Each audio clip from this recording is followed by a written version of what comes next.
हैं और बड़ा अच्छा लगेगा, आप भोजन पे पधारें। मैं चला गया गौतम जी के घर।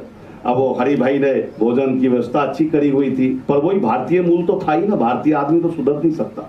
अब जैसे ही भोजन करके उठने लगे, मैं उठने लगा तो मुझसे कहने लगे, दीपक भाई एक रोटी और लो, एक रोटी और लो। मैंने कहा नहीं हरि भाई साहब, पहले 6 खा चुका हूँ। बोले नहीं, खाई तो तुमने 8 है, पर गिन कौन रहा है?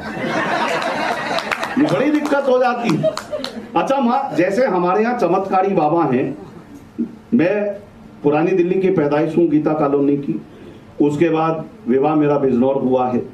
रहता वर्तमान में हूँ फरीदाबाद, कृष्णपाल जो अपने गुजर साहब हैं उनके पड़ोस में रहता हूँ। लेकिन मैंने बताना बंद कर रखा है कि मैं फरीदाबाद में हूँ, क्योंकि जब से हरियाणा के बाबा पकड़े जाने लगे, जब से लोग मेरा हाव भाव चाल चलन देखकर भी यही सोचते हैं, पट्टा ये भी पेरोल पे छूट का आया लगता है, क्योंकि मैं भी ज्ञान प्रवचन करता हूं। अच्छा, बाबा क्या है, कैसी आजादी है यहाँ, कैसी आजादी है यहाँ, सवेरों से डर लगता है। कैसी आजादी है यहाँ, सवेरों से डर लगता है। जब से लुटे उजालों में अंधेरों से डर लगता है। पाखंडी बाबाओं की करतूतों का ये आलम है, अब तो कोठों से भी ज्यादा डेरों से डर लगता है। अब तो कोठों से भी ज्यादा। मेरे साथ एक हास्य के कवि और हैं, मैं 5 मिनट में वादी को विराम देता हूं, कुछ अच्छी बात कहता हूं, लेकिन आइए एक हंसी का और बताता हूं साहब। हमारे यहाँ क्या है, भारतीय मूल का आदमी अपने मतलब से अर्थ निकाल लेता है। महात्मा गांधी जी किसी वक्त किसी जमाने में बोल गए कि रिश्वत लेना अन्याय है, रिश्वत देना अन्याय है।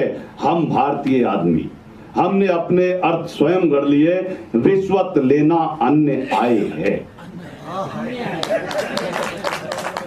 मैं तो पिछले दिनों पटियाला हाउस, जब 2000 के नोट चला करते थे, मुझे होली के अवसर पर पटियाला हाउस कोर्ट में जाने का अवसर मिला। आगे सारे बड़े बड़े जजेस, पीछे बड़े बड़े अधिवक्ता, उसके पीछे पूरा स्टाफ कोर्ट का।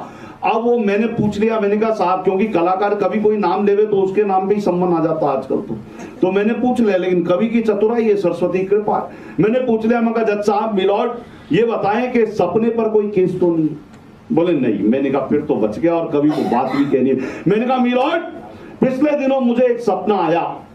सपने में एक अदालत का सीन, वकील साहब जोर जोर से दलील दे रहे हैं, मिलॉर्ड कानून की इस किताब के पेज नंबर 15 के अनुसार आपको मेरे मुवक्किल को रिहा कर देना चाहिए। अच्छा, उन्होंने सोचा हो सकता है कोई नई धारा वारा ढूंढ के लाया हो, मैं भी भूल गया हूं।